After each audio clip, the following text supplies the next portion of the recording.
Nanawagan ng hustisya ang mga kaanak ni Christopher Tagalog Recto o mas kilala bilang Kuya Oke na residente ng Purok Durian, Barangay del Pilar, New Corilla, Davao del Norte na binaril noong Nobyembre 3 ng gabi. Sa panayam sa kapatid ng biktima na si Rodel Recto, nais nito makamit ang hustisya sa pagkamatay ng kapatid dahil masakit para sa kanila ang bigla ang pagpano ni Oke dahil mabuti itong tao at may 2 anak. Matatanda na po na sana ang biktima sakay ng kanyang bao-bao habang namamasahero, ngunit pagdating sa Purok 7 Palkata, Barangay Misa o New Corilla ay bigla siyang pinagbabaril ng hindi pa kilalang salarin na nagresulta ng kanyang agarang kamatayan dahil siya ay nagtamo ng 5 tama ng bala sa iba't ibang bahagi ng katawan gamit ang 45 pistol. Ang biktima ay dating radio personality na nagngangalang Kuya Oke na radio host sa isang himpilan ng radyo sa bayan kung saan inihayag niya sa ere ang mga tagumpay at programa ng LGU New Corilla at kasalukuyang empleyado ng MDRRMO sa nasabing bayan. Lumabas sa inisyal na investigasyon ng pulisya na planado ang pagpatay sa biktima dahil inaabangan ito ng mga suspect. Ayon naman kay Police Colonel Eugene Villanueva, ang investigador sa kaso ni Christopher Recto,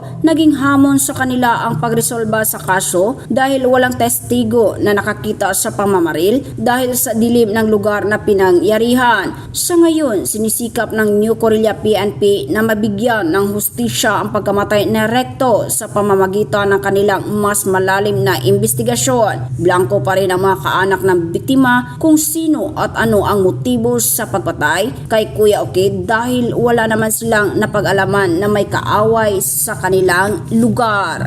Mula dito sa Davao del Norte, Judith Naparan Chavez para sa Radyo Alternatibo Balita Nationwide.